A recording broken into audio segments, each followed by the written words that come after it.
그리스도인으로 인정받은 안디옥 교회라는 제목으로 함께 말씀의 은혜를 나누겠습니다. 오늘 속회공과 38과와 내용이 함께하는 그런 말씀의 내용입니다.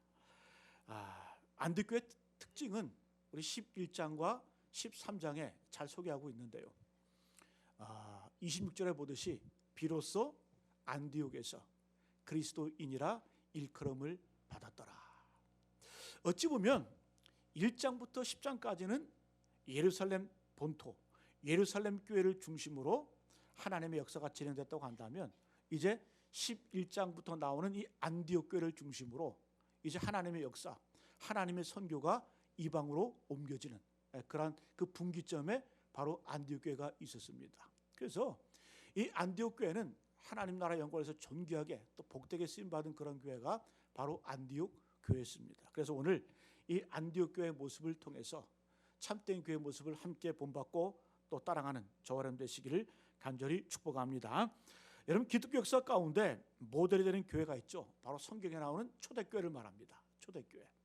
가장 이상적이고 또 가장 따라가고 싶은 교회가 바로 초대교회입니다.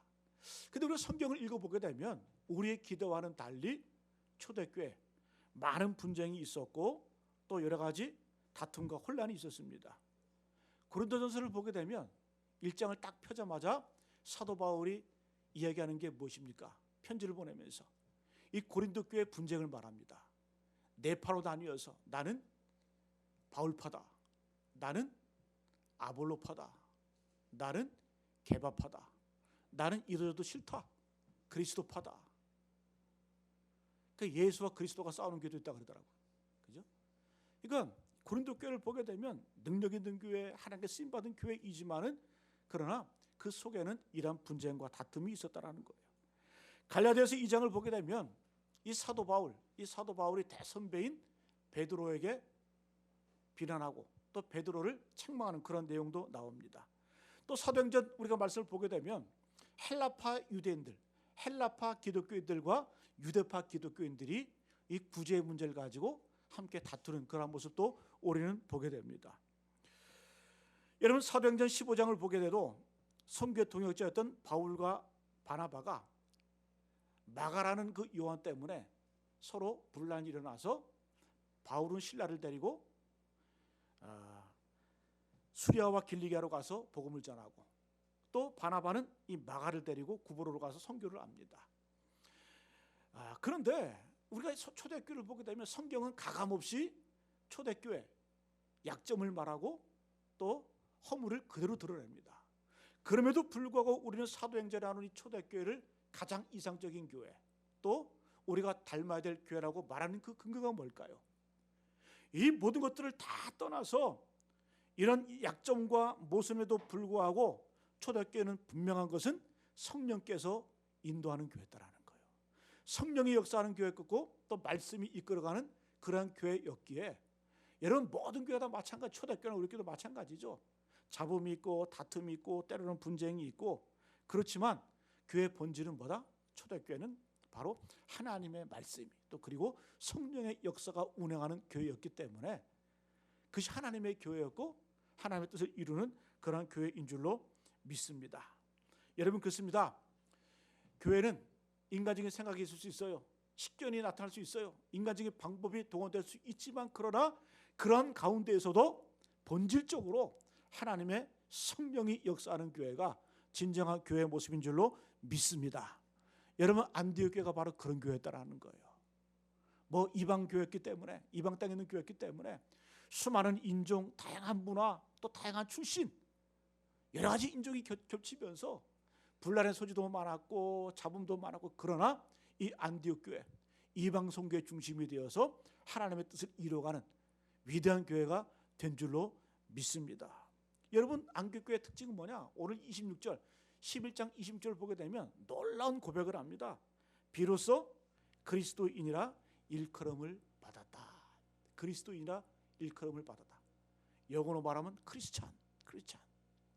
여러분, 그리스도인이라는 뜻이 뭡니까? 그리스도를 따르는 자, 그리스도를 본받는 자, 이런 칭호가 안디옥 교회에서 제일 먼저 칭송을 받았다는 거예요. 여기서 말하는 이 비로소 이 헬라어 원문을 보게 되면 프로토라는 표현이에요. 프로토. 최초로 그리스도인으로 인정받았다라고 하는 그러한 모습을 보게 됩니다. 여러분, 이 당시에 초대교회 당시에 그리스도인, 크리스찬, 이 말은 두 가지 의미로 사용됐습니다. 하나는 놀리기 위해서, 경멸하는 표현으로. 또 한 가지는 정말 존경하는 표현이 그리스도인이라는 그런 표현이에요. 여러분이 감리교를 메소디스트하고 영어로 말해요. 메소디스트, 메소드, 방법, 뭐 그런 뜻 아닙니까? 그래서 이 요한 웨슬리 때 이 영국의 감리교도들이 얼마나 철저하게 규칙을 따지고 기도하고 말씀 묵상하고 또 매일매일 삶 가운데 규칙대로 살았으면 사람들이 놀리는 거예요. 저것들은 예수를 믿어도 참 지독하게 믿는다, 규칙적으로 믿는다, 방법을 따진다. 그래가지고 이 놀리는 표현이 우리 감리교의 유래가 된 거예요. 메소디스트. 저 사람들은 메소디스트다. 예? 규칙쟁이고 방법주의자들이고, 예? 철저하게 규칙에 따라서 신앙생활, 경건의 훈련을 한다. 근데 그 말에는 어떤 의미가 있어요? 놀리는 의미도 있지만은 또 한 가지 의미는, 야, 나도 저렇게 신앙생활 해보고 싶다. 철저하게 경건생활하면서. 여러분, 그리스도인 이 표현도 마찬가지입니다. 안디옥 교회에서 최초로 우리 기독교가 그리스도인이라고 부름을 받았다는 그 의미는 뭐냐면, 첫 번째는 놀리는 의미예요. 여러분, 예수님이 누굽니까? 우리 믿는 자들에게는 구원자이고 소망이고 생명이잖아요. 하나님의 아들이시잖아요. 그러나 세상 사람들이 볼 때는 예수는 누구예요? 십자가에 달려 죽은, 그 당시에 십자가는 반란을 일으키거나 흉악범, 악질범도 십자가에 못 박아 죽였어요. 어찌 보면 그 이름이 부끄러운 이름이거든요. 그러니까 그리스도 예수를 따르는 자라는 표현은 뭐냐면, 야, 믿고 따를 게 없어가지고 십자가 달려 죽은 예수를 따라가냐? 놀리는 거예요. 경멸하는 거예요. 그래서 사도 바울이 로마서 이렇게 말씀하잖아요. 내가 복음을 부끄러워하지 아니하노니 이 복음은 모든 믿는 자들에게 구원을 주시는 하나님의 능력이 됨이라. 사도 바울이 선포하는 게 뭐예요? 내가 복음을 부끄러워하지 아니한다. 왜?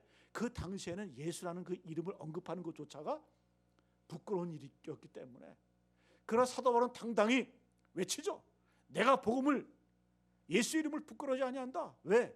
이 예수의 이름은, 이 복음은 모든 믿는 자들에게 구원을 주시는 하나님의 능력이기 때문에 나는 창피하지, 부끄러워하지 않는다. 그런 선포, 선언이 담겨져 있는 것이 바로 이 사도 바울의 고백입니다. 그래서 오늘 이 첫 번째 그리스도인이라고 불렸다는 의미는 그 당시에 놀리는 의미였고 경멸하는 의미였어요. 또 한 가지 의미는 뭐냐? 정말 존경하는 그러한 의미에서 저들은 그리스도인이다 라는 표현을 사용을 했습니다. 여러분, 초대교회 당시에 믿음을 위해서, 예수를 위해서 죽기도 했지만, 그러나 초대교회 성도들의 삶을 보게 되면 감히 세상에 따라올 수 없는 그런 윤리의식, 감히 세상에 따라올 수 없는 그런 어떤 경건의 모습이 있었다는 거예요. 여러분, 그 당시의 교회는 정말 혁명적인 그런 행동을 했습니다. 그 당시에 고아들이 얼마나 많았는지, 그 당시 아버지들이 자식이 조금 부족하고 그러면 내다 버렸어요, 광야에다가. 근데 기독교 그리스도인들이 그들을, 그 아이들을 데려다가 양자로 입양을 하고, 예? 또 교회 가 보니까 그 당시에 지금이야 여러분 신분의 어떤 그런 지위고하가 없지만은 그 당시에는 종이 있었고 주인이 있었어요. 근데 교회 가 보니까 주인이나 종이나 함께 다 어떻게 형제라고 불러. 형제라고 불러. 여러분, 그래서 교회가 핍박받은 거예요. 왜? 그 당시 신분 질서를 어지럽게 만드는 것이 바로 교회다. 지금은 당연한 일이지만 그 당시에는 이거는 허용이 안 되는 겁니다. 왜? 그 당시 로마의 3분의 1이 노예였기 때문에. 또 남녀가 유별했는데 또 여자는 사람으로 취급받지 않았어요. 근데 교회 가 보니까 여인들을 향해서 자매라고 부르고 형제라고 부르고 이렇게 하거든요. 또 그 당시에 이 기독교가 그렇게 핍박받던 이유가 뭐냐 하면 로마 황제만이 주였어요. 그러나 그 로마 황제는 가짜다, 가짜주다. 오직 예수 그리스도만이 주님이시다. 주님이시다. 그게 핍박받는 거죠. 여러분 이런 걸 바라볼 때 이 초대교회 당시에 많은 사람들이 이 예수 믿는 자들을 보면서 두려워했다 그래. 사도행전 보게 되면. 또 말씀이 흥황하여 퍼져나갔다. 이 말은 뭐냐? 야, 예수 믿는 사람들은 뭔가 다르고 예수 믿는 사람들은 우리와 다르다. 그러니까 본받고 싶다라고 하는 그러한 표현의 의미가 담겨 있는 것이 바로 그리스도인이라는 그러한 뜻입니다. 그래서 안디옥 교회에서 얼마나 모범적으로 얼마나 세상의 빛과 소금의 역할을 감당했으면 이 사도행전을 기록한 누가가 고백을 하는 거예요. 비로소 안디옥에서 비로소 그리스도인이라 일컬음을 받게 되었더라. 이 비로소는 어떤 의미라고요? 최초로 그리스도인이라 일컬음을 받게 되었더라. 자, 그러면 이 안디옥 교회에서 좀 더 자세하게 설명하고 있는 성경이 13장에 나와 있어요. 13장. 우리가 11장도 읽었지만 13장에는 이 안디옥 교회의 모습을 좀 더 자세하게 소개해주고 있습니다. 오늘 이 말씀을 통해서 진정한 교회의 모습이 무엇인지, 또 진정한 성도의 모습이 무엇인지 함께 깨닫고 또 함께 따라갈 수 있는 저와 여러분 되시기를 축복합니다. 한번 따라합니다. 안디옥 교회는 말씀 중심의 교회였다. 철저하게 안디옥 교회는 말씀 중심의 교회였습니다. 1절이 그걸 기록하고 있어요. 1절 말씀 같이 한번 읽어봅니다. 1절 말씀 시작. 안디옥 교회 선지자들과 교사들이 있으니 곧 바나와 니게르라 하는 시몬과 구레네 사람 루기오와 분방한 헤로데 젖동생 마나엔과 및 사울이라. 자, 이렇게 시작합니다. 안디옥 교회를 소개하면서 1절에 안디옥 교회 선지자들과 교사들이 있었으니, 안디옥 교회 국회의원과 정치들과 경제인들이 있었다 이렇게 말하는 것이 아니라 안디옥 교회는 선지자들과 교사들이 있었다. 여러분, 선지자들과 교사들은 어떤 의미일까요? 하나님의 말씀을 계시로 받아서 그 말씀을 증거하고 그 말씀을 나누고. 여러분, 여기는 목사만 포함되는 거 아니에요. 속회를 인도할 때 속회 인도자들도 선지자와 교사에 해당됩니다.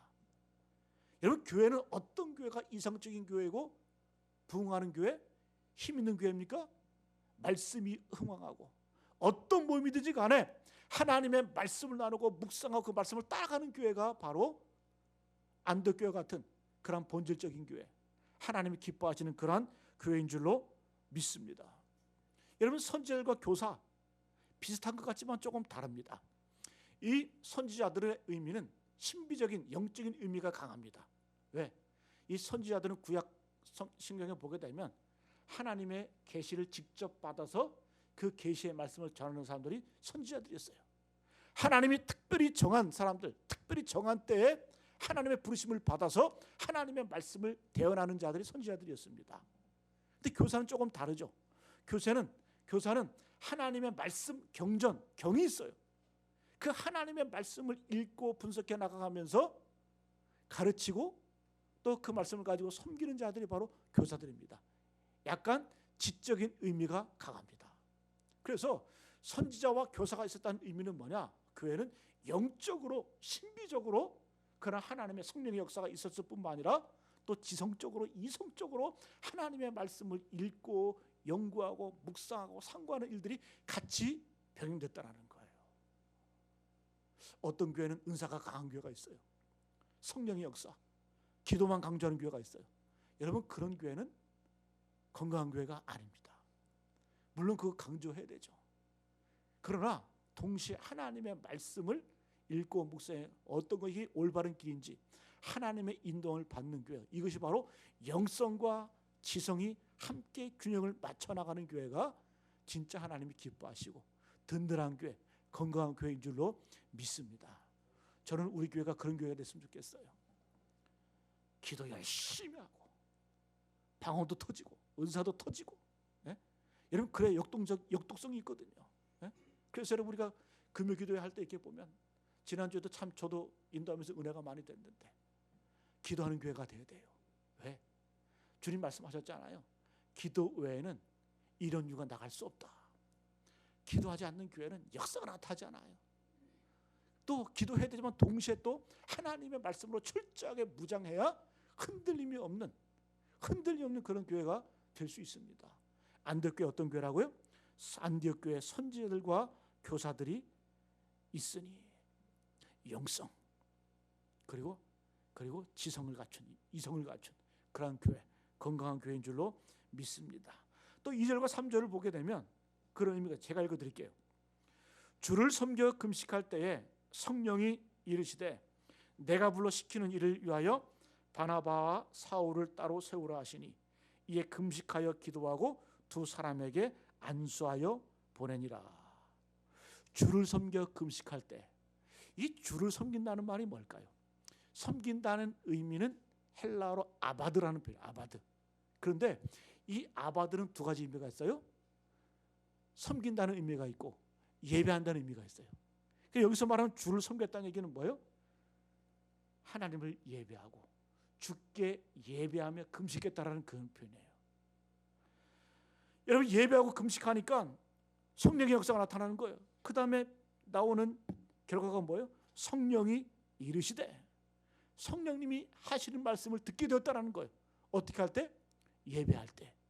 예배하면서 금식하며 기도할 때 성령의 음성을 듣는 교회가 되었다라는 거예요. 하나님의 음성을 듣는 교회가 되었다라는 거예요. 여러분, 하나님의 음성을 들으시길 축복합니다. 어떨 때요? 예배할 때. 그리고 금식할 때. 기도했다는 얘기죠. 그럴 때 성령님이 교회를 통해서 말씀하시는 거예요. 그러니까 하나님의 음성을 듣자마자 바나바와 사울을 하나님의 명대로 세웁니다. 또 동시에 더 금식하여 기도하고 두 사람을 안수하여 보냈다. 선교사로 파송했다. 하나님의 음성을 듣고 선교사로 파송하는 그런 교회가 바로 안디옥 교회인 줄로 믿습니다. 여러분, 우리 교회를 움직이는 힘이 무엇입니까? 우리 교회가 무엇을 통해서 움직여지고 또 무엇을 통해서 이 땅 가운데 존재합니까? 저는 하나님의 말씀이 성령님의 음성을 통하여서 움직이는 교회, 또 그 하나님의 말씀을 따라서 하나님의 말씀에 순종하는 교회, 이런 교회가 되시기를 간절히 축복합니다. 여러분, 이런 교회가 바로 안디옥 교회가 성령님이 이끌어 가시고 성령님이 인도하시는 교회. 자, 그런데 오해하지 말아야 될 거 있어요. 여러분, 기독교에서는 하나님의 음성, 하나님의 말씀, 성령의 역사를 중요시 여기지만 이성과 경험도 중요시 여깁니다. 기독교는 뭘 이성, 뭘 경험이 아니에요. 그러나 중요한 것은 뭐예요? 여러분, 웨슬리도, 우리 감리교회 창시자 웨슬리 목사님도 교회 신앙인들의 4대 표준을 이야기했어요. 성서, 이성, 경험, 전통, 네 가지를 이야기합니다. 성서와 이성과 경험과 전통. 성도들은 이 네 가지 갖고 살아야 된다는 거예요. 가장 표준되는 게 뭐예요? 성경 말씀이 기준이 되어서 살아라는 거예요. 그 다음에 이성을 가지고 살라는 거예요. 분별하라는 거예요. 지혜를 가지고. 왜? 이성도 하나님 주신 지혜이기 때문에. 그 다음에 경험. 여러분, 우리가 이 땅을 살아가면서 수많은 경험들 있잖아요. 이 경험도 무시 못한다는 거예요. 이 경험도 하나님께서 우리에게 훌륭한 삶의 도구로 주셨다는 거예요. 그 다음에 전통. 교회 역사 가운데 수많은 아름다운 전통들이 있잖아요. 그죠? 그 전통도 우리에게 신앙의 기준이 될 수 있다는 겁니다. 근데 가톨릭 같은 경우에는 성경보다도 전통을 더 강조를 해요. 그래서 문제가 되는 거예요. 그런데 여러분, 이 네 가지 기준 가운데 하나님의 말씀이 가장 큰 기준이 되는 거예요. 이 성경 말씀, 하나님의 말씀이 기준이 되어서 그 조명 아래서 우리의 이성이 더욱더 건강해지는 것이고 우리의 경험이 더욱더 풍요로워지는 것이고 하나님의 전통, 교회의 전통이 더욱더 아름다워지게 되는 줄로 믿습니다. 여러분, 그래서 성경은 이러한 영성과 지성의 조화를 강조하고 있어요. 처음에 여러분, 이 사도 바울이 예수를 만나기 전에 그의 지성이 얼마나 강력했는지 우리가 사도 바울을 보게 되면 사도 바울 이렇게 표현하죠. 그는 유대 전통을 보게 되면 가말리엘, 그 당시 유대인들 최고의 학문적인 전통이 가말리엘 그 스승 밑에서 공부하는 것이었거든요. 거기서 공부했던 사람이 사도 바울이에요. 또 헬라적으로 보게 되면 헬라의 이성과 철학을 공부했던 사람이 바로 사도 바울이었어요. 그러니까 요즘으로 말하면 영어에 능통했던 사람이 또 사도 바울이에요. 이런 베드로와 야고보, 요한은 유대인이잖아요. 헬라어를 잘 몰라. 그 당시에 통했던 언어를 잘 몰라. 여러분, 사도 바울이 쓰임 받았던 그 이유 중에 하나가 또 그런 헬라 문화권에 있던 사람, 헬라의 그 전통과 철학과 이성을 두루 경험했던 사람이 사도 바울이기 때문에 하나님께서 쓰신 거예요. 여러분, 학생들 공부 열심히 하셔야 돼요. 왜? 그걸 통해서 하나님께서 또 쓰시는 거예요. 그 경험과 이성을 통해서. 그런데 사도 바울이 주님 만나기 전에는 그 이성이 어떤 이성이었습니까? 사람을 죽이는 이성이었어요. 사람을 죽이는 지성이었어요. 살벌했어요. 냉철했어요. 그러니까 그 이성, 지성을 가지고 어떡합니까? 예수 믿는 자들을 핍박을 하고 자기 판단을, 자기 기준을 가지고 예수 믿는 자들을 죽이고 핍박했던 사람이 바로 사도 바울 아닙니까? 그런데 주님 만나고 나니까, 성령의 능력을 덧입고 나니까 그의 이성이 더욱더 빛을 발하는 거예요. 그의 경험이 더욱더 풍요로워지는 거예요. 하나님 앞에 놀랍게 쓰임받는 겁니다. 여러분, 그래서 사도 바울도 이러한 영성과 지성이 겸비됐던 사람이 바로 사도 바울입니다. 반면에 베드로는 영적인 그런 체험이 많았던 것 같아요. 마태복음 17장에 보게 되면 이 베드로가 예수님과 함께 변화산에 올라가죠. 변화산. 거기에 올라가 가지고 놀라운 경험을 하게 됩니다. 기도하는 가운데 환상 가운데 예수님께서 모세와 엘리야를 만나 가지고 같이 대화를 나누시고 함께하는 그 모습을 이 베드로가 환상 가운데 보는 거예요.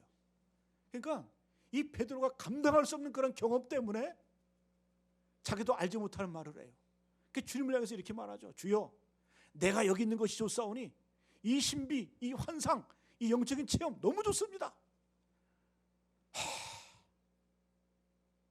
주님, 내가 여기 머물길 원합니다. 산에 안 내려가고 밑으로 안 내려가고. 그래서 내가 여기서 하나는 주를 위해서, 하나는 모세를 위해서, 하나는 엘리야를 위해서 초막셋을 짓고 여기서 영적인 경험 충만히 경험하며 여기 살길 원합니다. 이렇게 고백을 하죠. 그때 여러분, 하늘로부터 이상한 반응이 나타나요. 그게 뭐냐면 마태복음 17장 5절 말씀에 베드로가 이런 말을 할 때에, 말할 때 호련히 빛난 구름이 그들을 덮으며 구름 속에서 소리가 나서 이르시되 이는 내 사랑하는 아들이요 내 기뻐하는 자니 너희는 그의 말을 들으라 하시는지라. 이게 무슨 말일까? 베드로가 이런 고백을 하니까 갑자기 구름이 또 빛이 베드로를 덮어버려요. 그러면서 하늘로부터 음성이 들리는데 이는 내 사랑하는 아들이요 내 기뻐하는 자니 너희는 그의 말을 들을지니라. 하나님의 말씀을 들으라는 거예요. 예수님의 말씀을 들으라는 거예요. 여러분, 예수님의 말씀은 어떤 말씀입니까?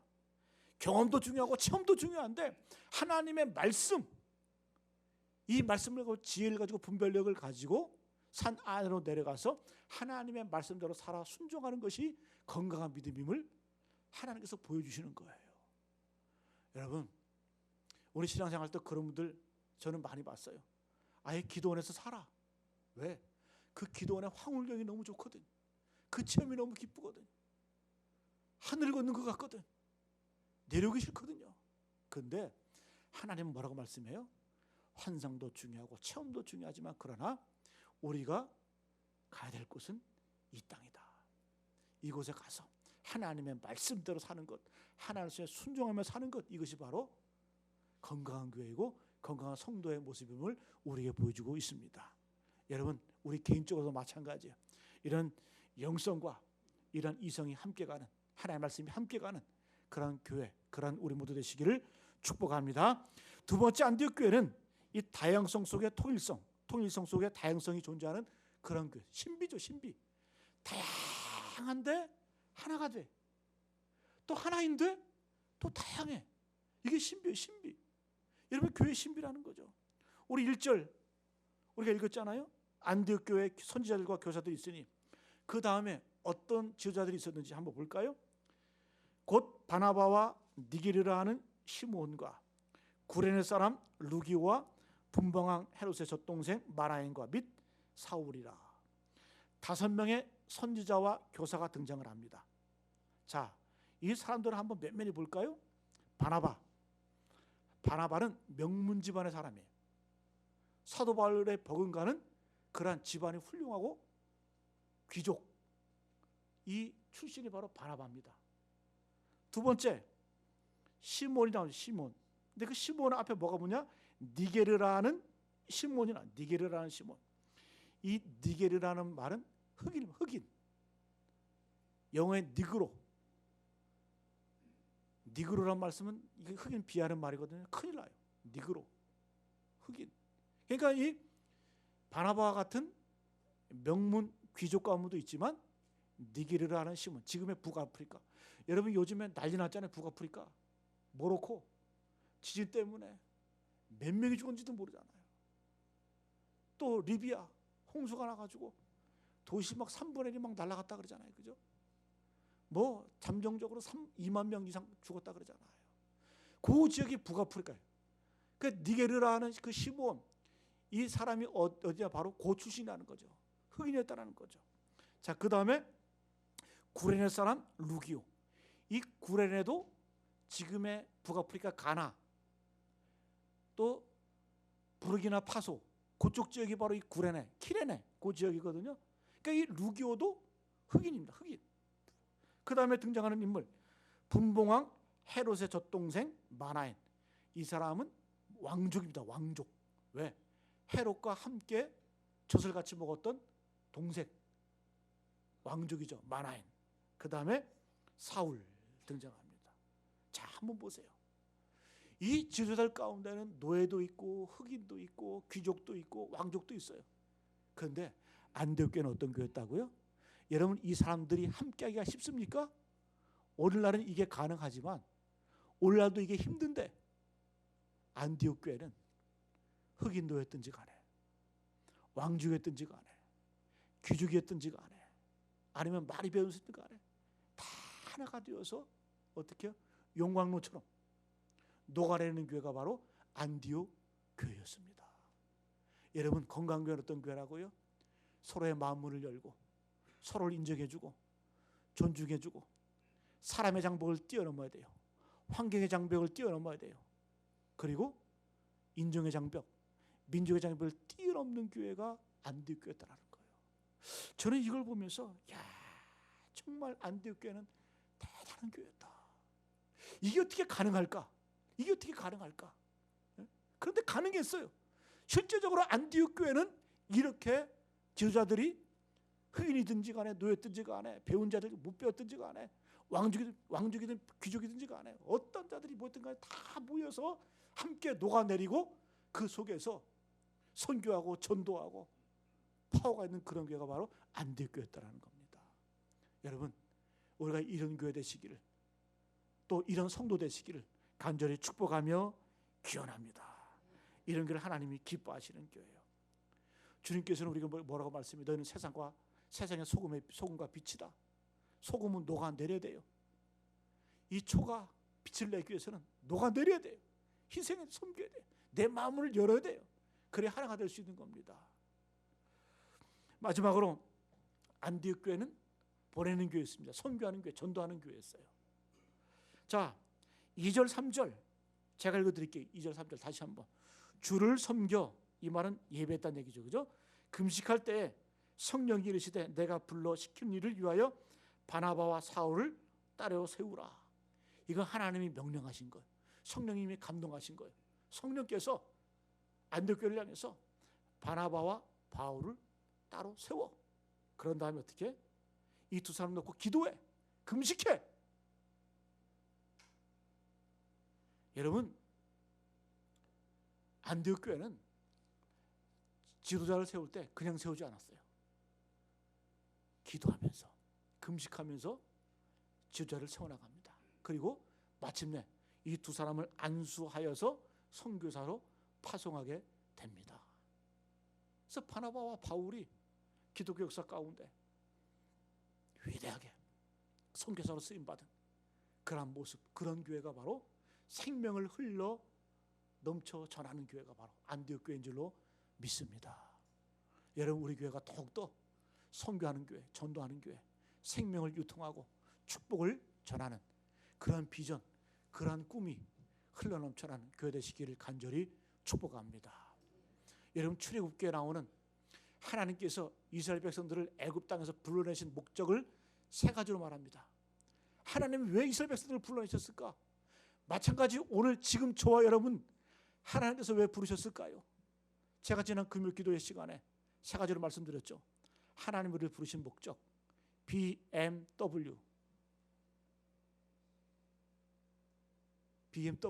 B, 블레싱. 우리를 축복하기 위해서 불러내신 거예요. 하나님의 자녀가 되었잖아요. 하나님의 백성 됐잖아요. 이것보다 더 큰 축복이 어디 있습니까? 우리를 어두운 데서 불러내요. 빛된 주님 앞에 서게 하시고 하나님의 자녀, 하나님의 백성 되게 하시고, 그래서 우리를 부르신 거예요. 두 번째는 미션. 사명자를 부르실 거예요. 우리는 그냥 구원받고 그냥 끝나는 그런 존재가 아니라 안디옥 교회처럼 사람을 세워서 선교하고 전도하는 그 교회, 그 사명자로 우리를 세우셨다는 거예요. 마지막 W, 워십, 예배자로 세우셨습니다. 그래서 내가 신앙생활이 흔들릴 때 하나님이 왜 나를 부르셨을까? 우리 신앙의 기준, 하나님이 나를 부르신 목적이 뭘까? 간단해요. 세 가지만 우리가 기억하시면 됩니다. 나를 복주시기 위해서, 하나님 자녀 되게 하시기 위해서, 두 번째는 사명자로 나를 부르신 거예요. 그 다음에 나는 어디서 모셔든지 예배자다. 이런 하나님께서 주신 명령, 이런 하나님께서 주시는 그러한 부르심의 목적을 잘 기억하시고 이 땅을 살아가시는 저럼 되시기를 간절히 축복합니다. 말씀을 마칩니다. 여러분, 하나님 기뻐하시는 교회, 하나님 기뻐하시는 성도는 어떤 교회라고요? 안디옥 교회를 들어볼 수 있어요. 첫 번째는 하나님의 말씀이 이끌어가는 교회, 성령과 말씀 두 축이 이끌어가는 교회. 두 번째는 모든 것들이 조화를 이루는 교회, 인종을 초월하고 사람을 초월하고 장벽을 초월하는 하나 되는 교회. 그 다음에 보내는 교회, 선교하는 교회, 생명을 유통하는 교회, 그런 교회가 하나님 기뻐하시는 교회, 우리 교회 모습이 되어야 될 줄로 믿습니다.